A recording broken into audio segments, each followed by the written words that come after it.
ഇന്ന് 1 kg ഒരു blue velvet cake റെസിപ്പിയാണ് ചെയ്യുന്നത്. അപ്പോൾ ഏകദേശം റെഡ് വെൽവെറ്റ് കേക്കിൻ്റെ സെയിം റെസിപ്പി തന്നെയാണിതും. പിന്നെ ഈ ഒരു കേക്ക് നമ്മൾ ഇതിൻ്റെ ഡെക്കറേഷൻസ് ഒക്കെ ചെയ്തിട്ടുള്ളത് നോസിലില്ലാതെയാണ്. അപ്പോൾ നോസിലില്ലാതെ നമുക്ക് നല്ല പെർഫെക്റ്റ് ആയിട്ട് തന്നെ ഡെക്കറേഷനൊക്കെ ചെയ്തെടുക്കാൻ പറ്റും. പിന്നെ നല്ല ടേസ്റ്റി ആയിട്ടുള്ളൊരു കേക്കും കൂടിയാണിത്. അപ്പോൾ നമുക്ക് കേക്ക് ഉണ്ടാക്കാനായിട്ട് ആദ്യം കുറച്ച് ബട്ടർ മിൽക്ക് ഒന്ന് റെഡിയാക്കി എടുക്കാം. അപ്പോൾ അതിനായിട്ട് ഞാനിവിടെ ഒരു 1/2 കപ്പ് പാലെടുത്തിട്ടുണ്ട്. അപ്പോൾ ഒരളം ചൂടുള്ള പാലാട്ടോ. ഇതിലേക്ക് 1 ടീസ്പൂൺ വിനീഗറും കൂടി ചേർത്ത് നന്നായിട്ടൊന്ന് മിക്സാക്കി മാറ്റി വെക്കാം. അപ്പോൾ പാലെടുക്കുമ്പോൾ ഒരുപാട് ചൂടായി പോകരുത്, ഇളം ചൂടുള്ള പാൽ മതി. ഇനി നമുക്ക് ഇത് അടച്ച് വെച്ചൊന്ന് മാറ്റി വെക്കാം. ഇനി കേക്കിലേക്ക് ആവശ്യമായിട്ടുള്ള ഡ്രൈ ഇൻഗ്രീഡിയൻസ് ഒക്കെ നരച്ചെടുക്കാം. അപ്പോൾ അതിനായിട്ടൊരു ബൗളിന് മുകളിലേക്ക് ഒരു അരിപ്പ് വെച്ചിട്ടുണ്ട്. അതിലേക്ക് 1 കപ്പ് മൈദ ഇട്ട് എടുത്തിട്ടുണ്ട്. ഇനി ഇതിലേക്ക് 1 ടീസ്പൂൺ ബേക്കിംഗ് പൗഡറും 1/2 ടീസ്പൂൺ ബേക്കിംഗ് സോഡ 1/4 ടീസ്പൂൺ ഉപ്പും കൂടെ ചേർത്ത് നന്നായിട്ടൊന്ന് തരിച്ചെടുക്കുക. അപ്പോൾ 2-3 പ്രാവശ്യം തരിച്ചെടുക്കുക, അല്ലെങ്കിൽ തരിച്ച ശേഷം വിസ്ക് വെച്ചിട്ട് നന്നായിട്ടൊന്ന് മിക്സാക്കി എടുത്താലും മതി.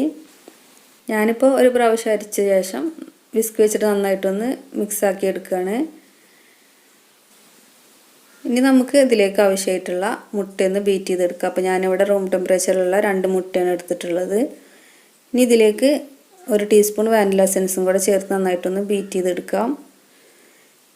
അപ്പോൾ നമ്മൾ മുട്ട ബീറ്റ് ചെയ്യുന്നതിൻ്റെ മുന്നേ തന്നെ വാനില എസൻസ് ചേർക്കുന്നതായിരിക്കും കുറച്ചും കൂടെ നല്ലത്. ഞാനിപ്പോൾ ഫസ്റ്റ് ചേർക്കാൻ മറന്നു, അപ്പോൾ ഈ ഒരു സമയത്ത് ചേർത്ത് കൊടുക്കുകയാണ്.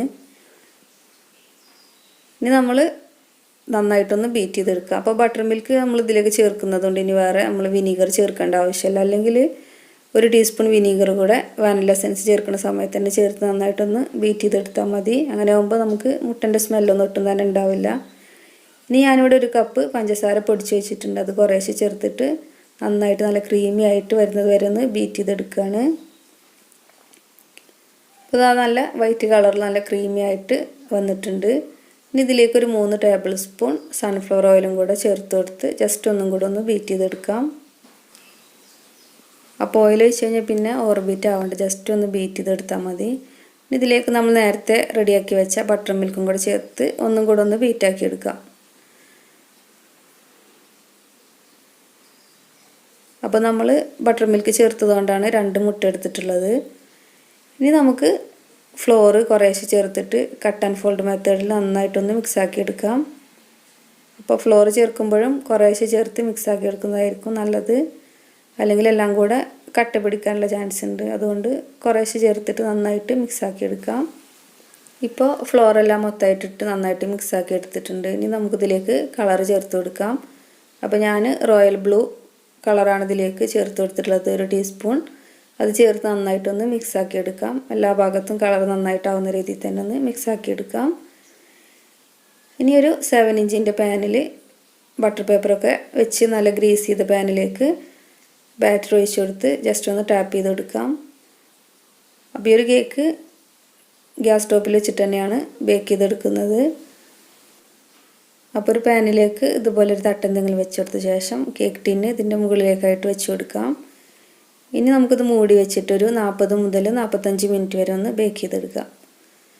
ഇപ്പോൾ ഏകദേശം 45 മിനിറ്റ് ആയിട്ടുണ്ട്. കേക്കൊക്കെ നന്നായിട്ട് ബേക്കായി വന്നിട്ടുണ്ട്. ഇനി നന്നായിട്ടും തണുത്ത ശേഷം നമുക്ക് റീമോൾഡ് ചെയ്തെടുക്കാം. ഇപ്പോൾ ഞാൻ നന്നായിട്ട് തണുത്ത ശേഷം ഒരു 3 ലെയറായി കട്ട് ചെയ്ത് വെച്ചിട്ടുണ്ട്. ഇനി നമുക്ക് കേക്ക് ഐസിങ് ചെയ്യാനായിട്ട് തുടങ്ങാം. അപ്പോൾ കേക്ക് ബോർഡിൻ്റെ മുകളിലേക്ക് കുറച്ച് വിപ്പിംഗ് ക്രീം ഒന്ന് അപ്ലൈ ചെയ്ത് കൊടുക്കാം. എന്നിട്ട് ഫസ്റ്റ് ലെയർ വെച്ച് കൊടുത്ത് ഷുഗർ സിറപ്പ് വെച്ച് നന്നായിട്ടൊന്ന് വെറ്റ് ചെയ്തെടുക്കാം.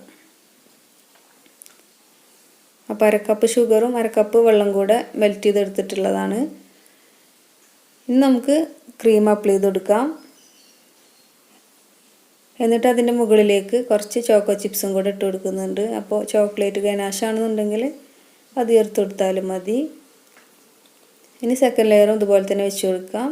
എന്നിട്ട് വീണ്ടും ഷുഗർ സിറപ്പ് വെച്ച് വെറ്റ് ചെയ്ത് കൊടുക്കാം. വീണ്ടും ക്രീം അപ്ലൈ ചെയ്ത് കൊടുക്കാം. എന്നിട്ട് അതിൻ്റെ മുകളിലേക്കായിട്ട് വീണ്ടും ചോക്കോ ചിപ്സ് ഇട്ട് കൊടുക്കാം.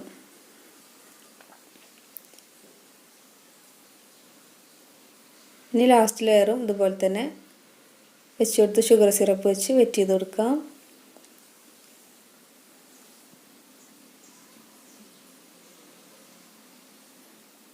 ഇനി വീണ്ടും ക്രീം അപ്ലൈ ചെയ്ത് കൊടുക്കാം. അപ്പോൾ സൈഡിലും ഒക്കെ ആയിട്ട് നന്നായിട്ട് ഫിനിഷ് ആക്കി എടുക്കുന്നുണ്ട്. അപ്പോൾ അത്യാവശ്യം നന്നായിട്ട് തന്നെ സൈഡിലും മുകളിലേക്കായിട്ട് ക്രീം നന്നായിട്ടൊന്ന് ഫിനിഷ് ആക്കി എടുക്കാം. അപ്പോൾ നമ്മളിതിന് സിമ്പിളായിട്ടുള്ള ഡിസൈനാണ് ചെയ്തിട്ടുള്ളത്. അപ്പോൾ നോസിലൊന്നും ഇല്ലെങ്കിൽ ആർക്കും ചെയ്യാൻ പറ്റുന്ന വളരെ സിമ്പിളായിട്ടുള്ള ഡിസൈനാണ്. അപ്പോൾ കേക്ക് അത്യാവശ്യം നന്നായിട്ട് തന്നെ ഫിനിഷ് ആക്കി എടുത്തിട്ടുണ്ട്. ഇനി നമുക്ക് ഇതൊന്ന് ഡിസൈൻ ചെയ്തെടുക്കാം. അപ്പോൾ വിപ്പിംഗ് ക്രീമിൽ 2-3 ഡ്രോപ്പ് ബ്ലൂ കളർ ആഡ് ചെയ്തിട്ട് പൈപ്പിംഗ് ബാഗിലാക്കിയ ശേഷം നമുക്ക് നോസിലൊന്നും ഇല്ലാതെ തന്നെ ഇതുപോലെ ഒന്ന് ഡിസൈൻ ചെയ്ത് കൊടുക്കാം. അപ്പോൾ ഈ ഒരു ഡിസൈൻ ഞാൻ പറഞ്ഞ പോലെ ആർക്കും വളരെ സിമ്പിളായിട്ട് തന്നെ ചെയ്തെടുക്കാൻ പറ്റുന്നൊരു ഡിസൈനാണ്. അപ്പോൾ അത് തന്നെയാണ് നമ്മൾ മുകളിലും ചെയ്തെടുക്കുന്നത്. പിന്നെ കേക്കിൻ്റെ ഡെക്കറേഷൻസൊക്കെ ഓരോരുത്തരുടെ ഇഷ്ടത്തിനനുസരിച്ച് ചെയ്യാവുന്നതാണ്. നമ്മുടെ ഐഡിയക്കനുസരിച്ച് നമ്മുടെ ഇഷ്ടത്തിനനുസരിച്ചൊക്കെ ഏത് ഡിസൈൻ വേണമെങ്കിലും നമുക്ക് ചെയ്തെടുക്കാൻ പറ്റും. ഇനി ഇതിൻ്റെ മുകളിലായിട്ട് കുറച്ച് കേക്കിൻ്റെ ക്രംസും കൂടെ ചേർത്ത് കൊടുക്കുന്നുണ്ട്. അപ്പോൾ നമ്മൾ കേക്ക് കട്ട് ചെയ്യുന്ന സമയത്ത് ഒരു പീസ് മാറ്റി വെച്ചിട്ടുണ്ടായിരുന്നു. അത് ഒരു പാനിലിട്ട് ചെറുതായിട്ടൊന്ന് റോസ്റ്റ് ചെയ്ത ശേഷം മിക്സിയുടെ ജാറിലിട്ടൊന്ന് പൊടിച്ചെടുത്തിട്ടുള്ളതാണ്.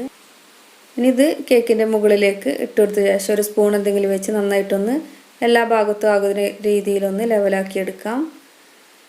അപ്പോൾ വേണമെന്നുണ്ടെങ്കിൽ ഇതിൻ്റെ സൈഡിലൊക്കെ വേണമെങ്കിലും ഈ ക്രംസ് ഇട്ട് കൊടുക്കാം കേട്ടോ. ഞാനിപ്പോൾ മുകളിൽ മാത്രമേ ഇട്ട് കൊടുത്തിട്ടുള്ളൂ.